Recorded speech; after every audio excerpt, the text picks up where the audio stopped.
반갑습니다. 부수의 품격을 담은 정치 해석 김영인 TV입니다. 윤석열 대통령 체포영장 집행을 앞두고 지금 한남동 관저 앞에는 연일 찬반 집회가 이어지고 있는 가운데 9일입니다. 윤석열 대통령 측에서 메시지가 나왔습니다. 항상 걱정하고 미안해한다. 그러면서 날씨가 추운데 연일 하루 종일 집회를 하고 있어서 미안하고 고마워한다. 제가 생각할 때는 그 윤석열 대통령 그 성품상 나와서 일일이 지지자들 좀 안아주고 그렇게 하고 싶은데 못하시고 있어서 더 마음이 좀 짠하지 않을까라는 생각을 해봅니다. 앞서 윤석열 대통령이 1일에 새해를 맞이해서 자필 서명에 담긴 편지를 전한 바 있죠. 여러분과 함께 이 나라를 지키기 위해 끝까지 싸울 것이다 라고 썼습니다. 그러니까 윤석열 대통령께서 뭔가 직접적인 워딩을 하지는 않고 있지만 싸울 세력들이 있다. 내가 지키고자 하는 거는 이 나라다. 이 나라는 자유민주주의 국가다. 그러니까 이 말씀을 조금 더 풀어보면 대한민국의 빨갱이 새끼들이 지금 이 나라를 전복하기 위해서 지금 보이지 않는 전쟁을 치르고 있다. 나는 끝까지 싸울 것이다. 국민을 위해서. 여러분과 함께. 여러분이 나를 지켜주고 나도 여러분들을 지켜내겠다. 눈물이 좀 나는데요. 춥습니다. 한남동 앞은 굉장히 추워요. 햇볕이 나오는 낮에도 추운데 햇볕이 가고 난 밤은 너무너무 춥습니다. 그런데 애국 전사들이다 라고 하죠. 키세스 투사들이다 라고도 하더라고요. 그렇게 추운데도 자리를 지키면서 우리가 아니면 누가 하리. 그런 모습 보면서 정말 감사했는데요. 이 나라를 위해서 싸우는 세력의 반대편에 있는 반국가 세력 1, 2, 3 비상계엄 사태를 수사 중인 경찰청 국가수사본부 비상계엄 특별수사단, 이름도 깁니다. 원래 변명을 하는 쪽은 말이 많은 쪽이죠. 그래서 이렇게 이름도 긴가 봅니다. 일단 이 특수단이요, 윤석열 대통령 체포영장 집행을 저지한 26명을 특정해가지고요, 경호처에 신원 확인을 요청하는 등 2차 영장 집행 준비에 박차를 가하고 있습니다. 그러니까 쉽게 얘기해서 압박하고 있다라는 겁니다. 그런데 이런 압박에 이 자유를 잃지 않겠다라는 의지를 보이는 쪽에서는요, 이런 게 겁나지 않습니다. 한남동 집회에서 그 청년들이 이야기를 하는 게 너무 죄송하다. 6070 어르신들에게 그동안에 이 대한민국을 맡겨놨다라는 것, 그리고 우리는 그런 희생과 헌신에 고마움도 없이 그냥 너무 쉽게 생각하고 폄하했다. 너무 죄송하다. 이런 말이 흘러나옵니다. 어떤 상황이 있었냐면요. 민노총과 무력 충돌이 있는 상황. 경찰이 개입하는 상황에서 어르신들이 나와서 젊은 사람 손대지 마라. 젊은 사람들은 앞으로 살아갈 일도 많고 지금 직장 생활도 해야 되고 가정도 꾸려야 되는데 나 살 만큼 다 살았다. 내 잡아가라. 내가 맞아도 맞는다. 이런 모습을 보면서 청년들이 감동을 하는데요. 지금 현재 윤석열을 지키고 있는 이 국민들은 이 윤석열의 희생에 대해서 보답하고 있는 것이 아닌가 싶습니다. 일단 경찰청 특수단이요, 3일에 공수처가 윤석열 대통령의 체포영장을 온몸으로 막은 경호처, 버스, 철조망 저지 등 인간벽을 제압할 물리력이 필요하다라는 이유로 경찰 특공대 투입 여부를 가늠하고 있는 것으로 전해지고 있습니다. 그러니까 쉽게 얘기해서 이 차들이 막혀있고 막 이러니까 이거 들어서 어떻게 없애겠다라면서 포크레인도 동원된다라는 이야기가 있고 드론이 동원된다라는 이야기가 있고, 이런 게 약간 정신적으로 압박하기 위해서 언론과 짜미짜미가 된 것이 아닌가라고 생각을 하는데요. 최고 헌법기관인 대통령에 대한 불법적인 체포 시도는 내란입니다. 그리고 한미 상호 방위 조약, 우리나라 최초 그리고 유일한 동맹 조약인 이 한미 간의 이 조약에서 최고의 헌법기관인 윤석열에 대한 공격은 대한민국에 대한 공격이다 라고 해석할 수 있기 때문에 지금 주한미군의 투입 여부까지도 가능할 수 있다라는 겁니다.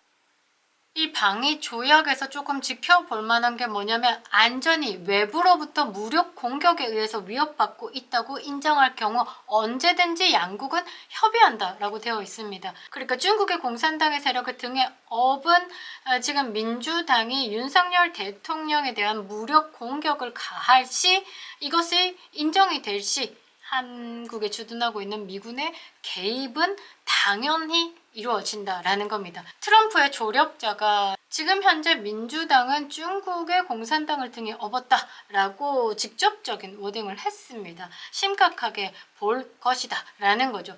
대한민국의 권력기관들이 똘똘 뭉쳐가지고요. 윤석열 대통령을 끌어내리기 위해서 혈안이 되어 있다.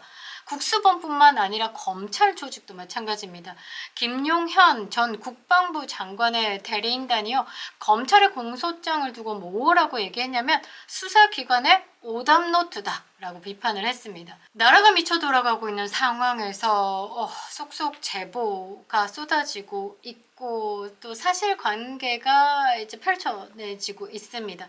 경찰 특공대 실탄 보유 감론 을박의 온라인 커뮤니티에서 젊은 경호관이 드리는 말씀이다 라는 글이 확산되고 있고 또 경찰 내부에서도 제보가 쏟아지고 있습니다. 전과 사범에 줄선 권력 추종자들 앞으로 어찌 될까요? 참으로 궁금한데요. 영상 시작하겠습니다. 구독과 좋아요 버튼 꼭 눌러주시고요. 끝까지 시청 부탁드리겠습니다. 큰 힘이 되고 있습니다. 자, 비상계엄 후에 국민 계몽이 일어나고 있죠. 비상계엄이 아니었다. 이거는 국민을 계몽하기 위한 비상계몽이었다라고 2030 사이에서는 역시 윤석열이다 라는 말들이 나오는데요. 그래서 그런지 윤석열 대통령의 지지율이 40%를 돌파했고요. 끝도 없이 오르고 있습니다. 그에 반면 공수처, 민주당, 이재명은 나가리 되고 있는 상황이죠. 지지도가 한없이 떨어지고요. 신뢰도도 추락하고 있습니다. 시간이 부족한 민주당이 탄핵 소추 사유서에서 슬쩍 내란죄를 빼버렸죠. 정작 내란죄를 빼고 지금 헌재에서 다투고 있는데 공수처도 내란죄, 그 다음에 뭐 어디도 다 내란죄라는 말이 계속 나오고 있죠. 이렇게 졸속으로 추진하다 보니까 뭐가 다 무리하게 이루어지고 있다라는 겁니다.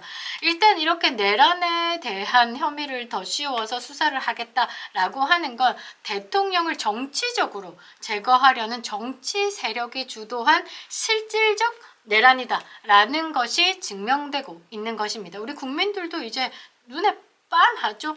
김용현 전 국방부 장관 측의 변호사가 기자회견을 열었습니다. 참 볼만한데요. 공소장이 전체 83페이지로 구성되어 있다라고 합니다. 그런데 단 1페이지에 기재된 직권남용 공소 사실만 검찰에 대한 수사 권한이 있고 나머지 뭐 내란에 관련된 공소 사실이라고 붙여놓은 건 다 검찰의 수사 권한이 없는데 검찰이 억지로 이 첫 페이지에 직권남용 공소 사실을 끼워 넣어가지고 전체 수사의 불법을 은폐하고 있다라고 말을 하고 있습니다. 그러니까 검찰이 이제 무리하게 가고 있다라는 거죠. 그리고 이 같은 공소장 기재로 대통령에 대한 피의 사실을 공표하고 누명을 씌워가지고 지금 여론 재판을 하려고 하고 있는 치졸한 의도가 드러났다라면서 검찰을 직격했습니다. 권력의 줄선 검찰, 사법부, 경찰, 공수처, 민주당 등등등 이런 의도들이 드러나고 있죠. 체포조에 대한 언급도 체포할 조직인 합동수사본부가 구성되지도 않았고 검사 스스로도 공소사실에서 자백하고 있는데 그리고 당연히 체포된 사람도 없다. 그러니까 이 체포조에 대한 언급은 이제 민주당이 슬쩍 흘린 미끼. 그리고 검사는 공소사실에서 대통령의 발포 지시가 있었던 것처럼 기재를 했지만 검사 스스로도 실탄을 휴대하지 않고 병력이 이동됐다라는 것을 공소사실에 기재했다라고 합니다. 쥐어 패고 싶은데요.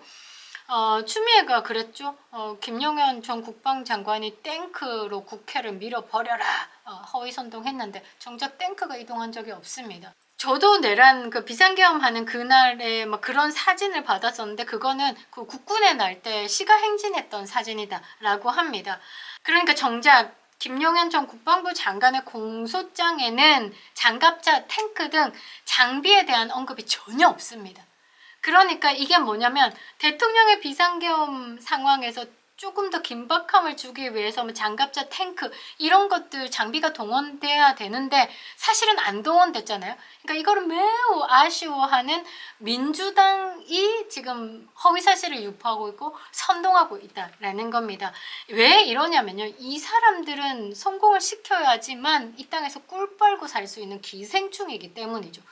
이 윤석열 대통령이 필히 제거가 돼야지만 이들의 권력을 계속 유지할 수 있기 때문입니다. 어느 정도 무리수를 두냐면요. 야간 집행, 그러니까 체포영장에 대해서 야간 집행도 검토하고 있다. 체포조를 2배 이상 투입한다. 형사기동대, 그러니까 강력계도 투입하고 마약 수사원도 투입하고 그냥 있는 거 없는 거 다 연끌해가지고 간다라는 거죠. 그리고 경찰 기동대까지. 이걸 보면서 미쳤다 말밖에 안 나오는데요. 그러니까 지금 그 한남동 관저 앞은요, 사실 이 대통령 경호처, 그 다음에 이 치위대들, 그리고 공수처에서 밀고 들어오는 이런 뭐 형사기동대들까지 일촉즉발의 대결 구도가 예상이 되는 거죠. 거기에 민노총 좀 미친 것들까지도 들어올 것이다 라는 겁니다.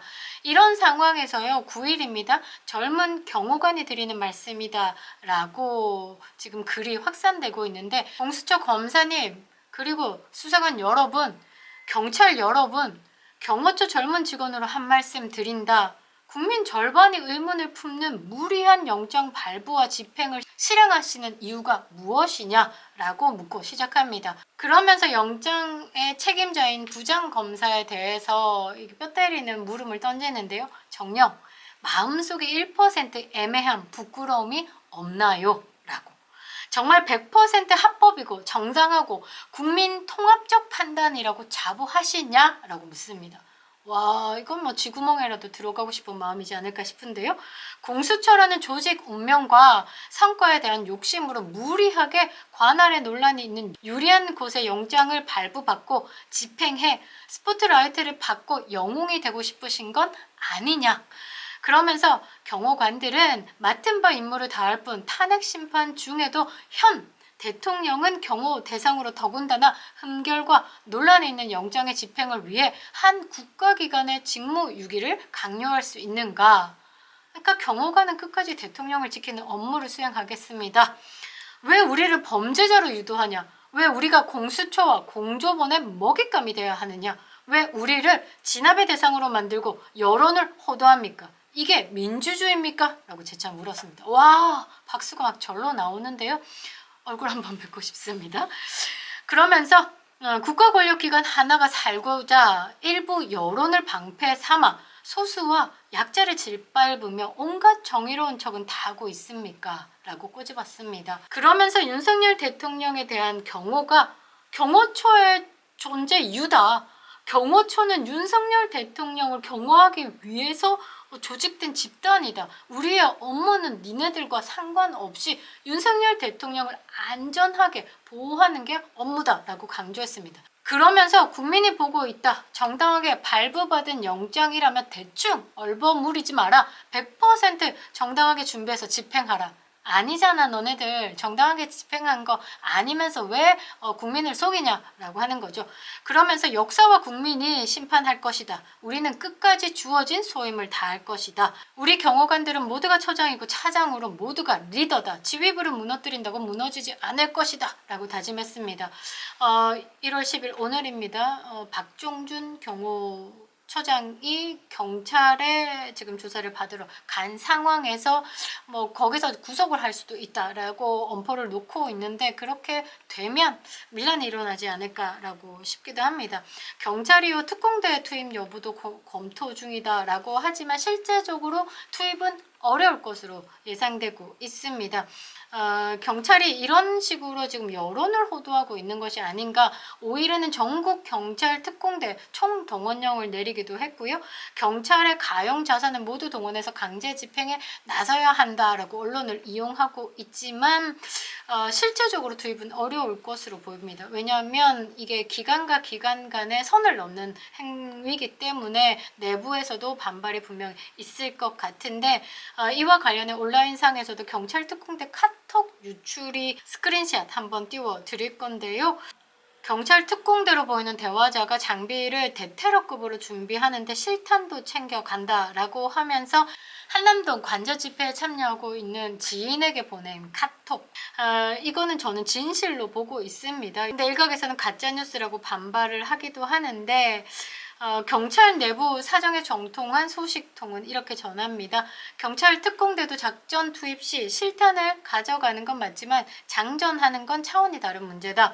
유혈극이 벌어질 경우 관저 외부 시위대를 자극하는 극단적 상황뿐만 아니라 야권이 주도하는 불법 영장 체포 논란에 대통령 체포 작전이 매우 불리하게 돌아갈 것이다. 현장 지휘관이 이 같은 정치 구도를 이해하고 실탄 착용은 허락하지 않을 것이다 라고 언급을 했습니다. 지금 현재 우종수 경찰청 국가수사본부도 일각에서 펼쳐나오는 체포영장 집행 시나리오에 대해서도 완벽히 부정한 바 있죠. 지금 이런 시나리오는 민주당 인사들에 의해서 언급된 발언들과 모두 일치하고 있습니다. 경찰 출신 이상직 의원의 SNS에서 나온 글과도 비슷하고요. 이런 불법을 저지르고 선동하고 있는 것을 보면 유혈 사태를 일으키기 위해서, 폭동 사태를 일으키기 위해서 이런 움직임이 있지 않을까. 그래서 우리 자유우파는 평화적인 시위를 해야 하는 것이고 여기에 말려 들어가면 안 된다라는 겁니다. 지금 민주당이 펼쳐내고 있는 이런 바로 국가 권력을 배제하거나 국헌 문란을 목적으로 병력과 무력을 동원하는 건 명백한 내란 행위다라는 거죠. 경찰은 공조수사본부라는 이름을 앞세우고 있지만 영장의 집행의 주체는 엄연히 공수처고 경찰은 지원을 할 수밖에 없는 것. 그런데 경찰이 대규모 병력과 무력을 동원해서 폭력을 행사한다라는 건 위법한 공무 집행에 해당한다라는 거죠. 경찰 조직이 없어질 수가 있습니다. 사태 진실은요, 민주당과 공수처, 경찰이 내통하고 일사불란하게 조직적으로 움직이고 있는 체포영장 시나리오다라는 겁니다. 현직에 있는 대통령에 대한 불법 체포를 통해서 헌정 질서를 무너뜨리려고 하는 것, 진정한 내란이다라는 겁니다. 이런 내란 행위에 가담하는 불순한 반국가 세력들에게는 응분한 법적 책임을 물려야 되는 것이고, 이런 집단들은 이후에 발생하는 불상사에 대해서도 모든 책임을 부담해야 된다라는 것. 그래서 조선시대 때 삼족을 멸하는 그 형벌이 사실 공포 마케팅으로 꽤나 좋은 것 같습니다. 법이 물러 터졌으니까 이런 권력 추종자들이 대통령을 상대로 마음껏 지랄 발광을 하고 있는 것이 아닌가 싶은데요. 불법 위에 서 있는 이런 자들은 지금 현재 상황, 후에 발생하는 상황에 대해서 심히 두려워해야 할 것 같습니다. 부디 무탈하게 대통령으로 복직하시어 국가의 정상화를 위해서 싸워주시기 바랍니다. 그립다 윤석열, 김영현TV였습니다.